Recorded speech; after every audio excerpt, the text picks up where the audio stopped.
व्यक्त करते हुए अपनी बात को विराम देता हूं। धन्यवाद। सुश्री प्रणीति शिंदे जी।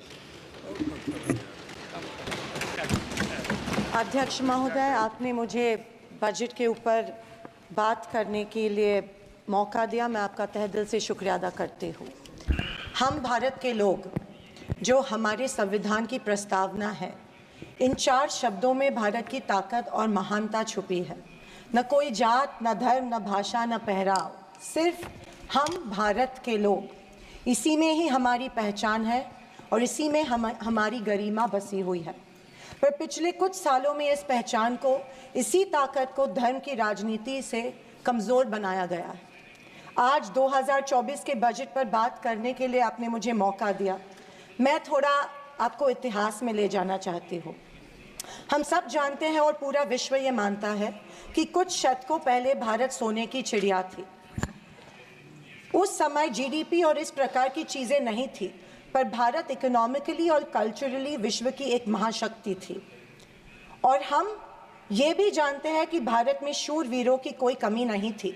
बावजूद इसके मुट्ठी भर हमलावरों ने हमें कई बार लूटा, और न सिर्फ लूटा, हमें सैकड़ों साल गुलाम बनाए रखा। ऐसे क्यों हुआ?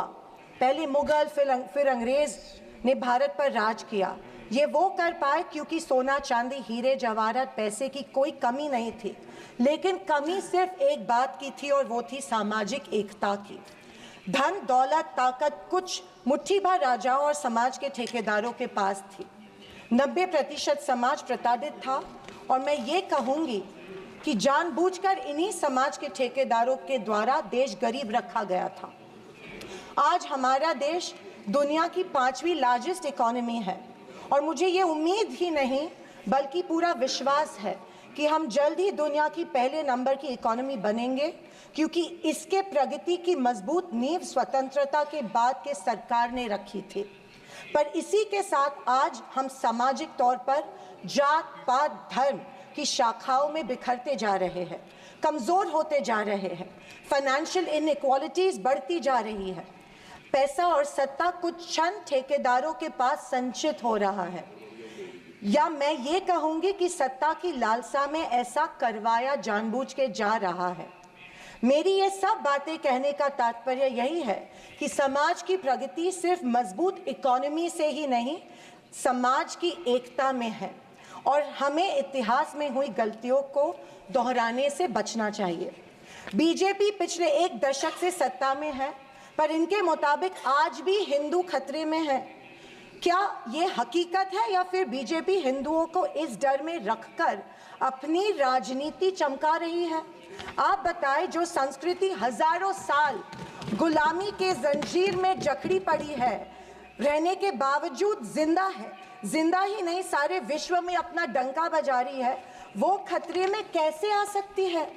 पर फिर सोचने पर मुझे महसूस होता है कि बीजेपी और उनकी नीतियां की वजह से हिंदू खतरे में है। एक नदी के बहाव की तरह बहती चली आ रही हमारी हिंदू संस्कृति है। सामने आने वाले हर कट्टरता के पहाड़ों को काटते हुए, हर पत्थर के सेंध लगाते हुए वो बह रही है। उसके बहाव को ना कोई तलवार काट सकती है, ना ही कोई पहाड़ रोक सकता है। पर आज दुर्भाग्यवश उसी नदी के बहाव रोककर कट्टरता में ढालने की कोशिश की जा रही है, और मैं समझती हूँ कि यही भारतीय संस्कृति के पतन का कारण बन सकता है। अध्यक्ष महोदय, डॉक्टर बाबा साहेब अम्बेडकर ने बनाए गए संविधान के बदौलत पिछड़े और दलित वर्ग को आरक्षण के जरिए समाज में स्थान और सम्मान मिला, पर आज वह आरक्षण भी इनके नजरों में खटक रहा है। इसीलिए सभी सरकारी और निम्न सरकारी कंपनीज का प्राइवेटाइजेशन करके इनडायरेक्टली आरक्षण खत्म करने का षड्यंत्र बीजेपी कर रही है। स्पीकर सर, इनके मुताबिक गए 2014 के पहले कोई भी अच्छा काम देश में नहीं हुआ, और कुछ महानुभावों के मुताबिक देश आज़ाद ही 2014 में हुआ। खैर, आप कितनी भी कोशिश कीजिए, लेकिन इस सच्चाई को नहीं झटला सकते कि आज जो भारत चांद पर पहुंचा, उसकी नींव इसरो के रूप में पंडित नेहरू जी ने रखी थी। 2014 से बीजेपी अपने झूठे प्रोपेगेंडा से कांग्रेस की लेगेसी को मिटाने की पुरजोर कोशिश कर रही है, पर इनकी लाखों नॉन बायोलॉजिकल कोशिश के बावजूद दुनिया इस देश को नेहरू गांधी का देश ही मानेगी। ये दुनिया की किसी भी कोने में जब जाते हैं तो इनको गांधी जी के प्रतिमा के सामने ही नतमस्तक होना पड़ता है। ऐसी सरकार और ऐसे वित्त मंत्री से हम क्या उम्मीद करें जो प्याज के बढ़ते दाम के सवाल पर कहती है कि दाम बढ़ते हो तो बढ़ने दो, मैं प्याज नहीं खाती। स्कूल कॉलेज के फीस बढ़ते हैं तो बढ़ने दो, हम शिक्षा नहीं भक्त बढ़ाते हैं। पर फिर भी जनता की प्रतिनिधि होने के नाते मेरा दायित्व है कि मैं लोगों के प्रश्न इस सदन में समक्ष पेश करूं। अध्यक्ष महोदय, पंतप्रधान किसान सम्मान योजना के बारे में मैं बोलना चाहती हूँ।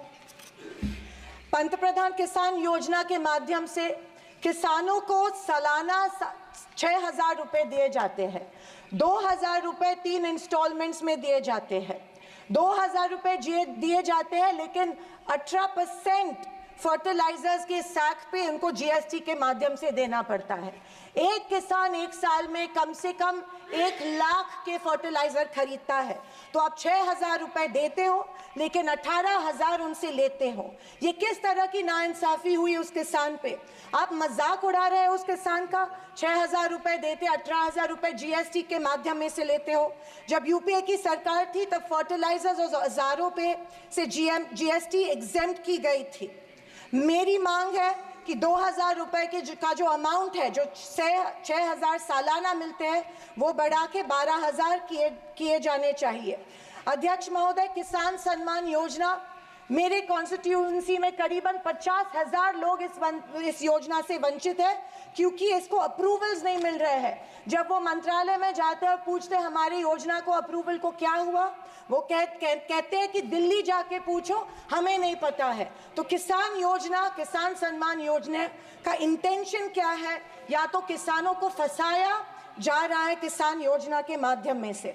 अध्यक्ष महोदय, फसल बीमा योजना, महाराष्ट्र में, पश्चिम महाराष्ट्र में शोलापुर, सांगली, सातारा, कोल्हापुर में उड़द दाल और अरहर की दाल यहाँ पे उगाई जाती है, लेकिन फसल बीमा योजना मिलती है सिर्फ बाजरा, मक्का और सोयाबीन के लिए।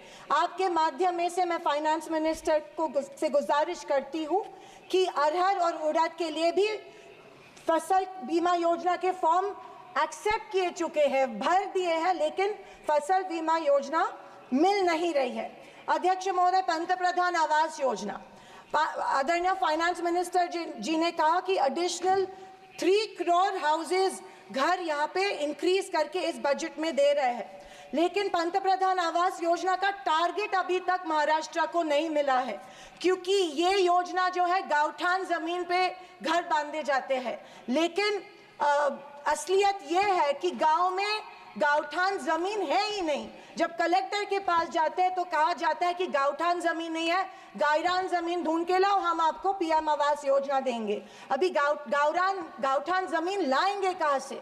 तो आपके माध्यम में से मैं फाइनेंस मिनिस्टर को रिक्वेस्ट करती हूँ कि सारे कलेक्टर्स, डिस्ट्रिक्ट कलेक्टर्स को आदेश दे कि जितनी भी गावरान जमीनें हैं गाँव में, उनको गांवठान करके पंतप्रधान आवास योजना लोगों को लागू की जाए और सारे जो पेंडिंग प्रपोजल्स हैं वो एक्सेप्ट किए जाए। और मेरी आपसे ये गुजारिश है कि 1,40,000 रुपए इस योजना के लिए मिलते हैं, ये बहुत टुटपुंजी है, इसके लिए 2,50,000 दिए जाए पंतप्रधान आवास योजना के लिए। अध्यक्ष महोदय, मुद्रा लोन 2014 में प्राइम मिनिस्टर ने बड़ी एम्बिशियसली मुद्रा लोन की घोषणा की थी। कल फाइनेंस मिनिस्टर ने इसकी जो राशि है 10 लाख से लेके 20 लाख की, लेकिन मुद्रा लोन उस पीरियड में उन्हीं लोगों को मिले जिनकी सिफारिशें बीजेपी के कार्यकर्ताओं ने की थी, जबकि सामान्य आदमी जो है, आम आदमी जो है, उसको ये लोन नहीं मिला था। सिर्फ कुछ चंद लोगों को ये लोन दिया गया था। मेरी ये मांग है कि कोरोना के टाइम पे जो लाभार्थी मुद्रा लोन का कर्ज फेड नहीं पाए, उनके लिए जैसे अपने अदानी अंबानी के लिए कर्जा माफ किया है, वैसे इन लाभार्थियों के लिए भी कर्जा माफ किया जाए, तुरंत माफ किया जाए मुद्रा लोन का जो परत फेड करने का कर्जा है। आदरणीय अध्यक्ष महोदय, माइक्रो फाइनेंस और चिट फंड्स जो दिए जाते हैं हमारे सेल्फ हेल्प ग्रुप्स को, बीड़ी कामगारों को, पावर लूम वर्कर्स को दिए जाते हैं, हमारी काफ़ी सारी महिलाओं को दिए जाते हैं, लेकिन ये माइक्रो फाइनेंस और चिट फंड्स पे के ऊपर रेगुलेटरी अथॉरिटी नहीं होती है, इसीलिए ये बेहिसाब इंटरेस्ट इन लोगों से, गरीब लोगों से लेते हैं। अध्यक्ष महोदय, मुझे इस बात का दुख हो रहा है कि कल के बजट के स्पीच में हमारी अन्न धान्य सुरक्षा योजना जो है, अन्न सुरक्षा योजना जो यूपीए सरकार ने लाई थी, उसके बारे में फाइनेंस मिनिस्टर ने कोई जिक्र नहीं किया। पिछले 10 साल से हमारे देश का जो गरीब है उसको, एपीएल कार्ड धारक को अन्न धान्य योजना का लाभ नहीं मिल रहा है। 10 साल से करोड़ों लोग इस योजना से वंचित रह रहे हैं, भूखे मर रहे हैं, और जैसे शैलजा जी ने कहा था, कुपोषण का प्रमाण जो है हमारे देश में बढ़ रहा है। गरीब लोगों से जानबूझ के एक form, give up subsidy form जानबूझ के भरा जा रहा है, उनको बिना बताए कि अगर ये फॉर्म आप भरेंगे तो आपकी फूड सब्सिडी कट हो जाएंगी। ये जबरदस्ती उनसे ये फॉर्म भरवा रहे हैं ताकि उनको इस योजना, जो कि कांग्रेस की योजना थी, उसका लाभ न मिले, और इसके वजह से ढेर सारे लोग भूखे हमारे देश में मर रहे हैं। मैं फाइनेंस मिनिस्टर से ये गुजारिश करती हूँ कि एपीएल कार्ड धारक को तुरंत इस योजना का लाभ मिला जाए और सारे के सारे जितने भी लोग हैं उनको धान मिला जाए। अध्यक्ष महोदय, कल के स्पीच में आंध्र प्रदेश और बिहार के ऊपर बहुत प्यार जताया गया। मुझे उस बात से कोई कंप्लेंट नहीं है, पर महाराष्ट्र से इतनी नफरत क्यों नहीं महाराष्ट्र की तरफ उतना ही प्यार जताया गया जो बिहार और आंध्र प्रदेश के जताया गया? क्यों? क्योंकि उनको पिछले लोकसभा में कम सीटें मिली, या शायद उनको अंदाजा आया कि आने वाले इलेक्शन में उनको वो चुनाव हारने वाले हैं। मैं वित्त मंत्री को बताना चाहती हूँ कि महाराष्ट्र में हिंदवी स्वराज की नींव महाराष्ट्र में रखी गई थी।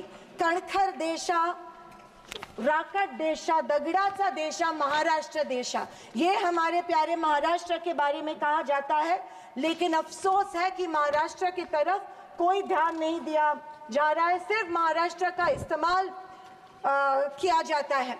अध्यक्ष महोदय, रेलवेज के बारे में बोलूं तो रेलवेज में स्लीपर कोच की संख्या जो है वो कम कर रहे हैं और फर्स्ट क्लास और सेकंड क्लास की संख्या बढ़ा रहे हैं। देश का जो आम गरीब आदमी है वो स्लीपर कोच से ट्रैवल करता है, वो फर्स्ट क्लास और सेकंड क्लास से नहीं किया जाता है। मैं आपके माध्यम में से, मेडन स्पीच माध्यम में से गुजारिश करती हूँ कि स्लीपर कोचेस की संख्या बढ़ाई जाए। अध्यक्ष महोदय, मेरी शोलापुर के कुछ मांगे रखती हूँ और मैं समाप्त करती हूँ। हमारे शोलापुर में एयरपोर्ट है लेकिन एयर सर्विस नहीं है।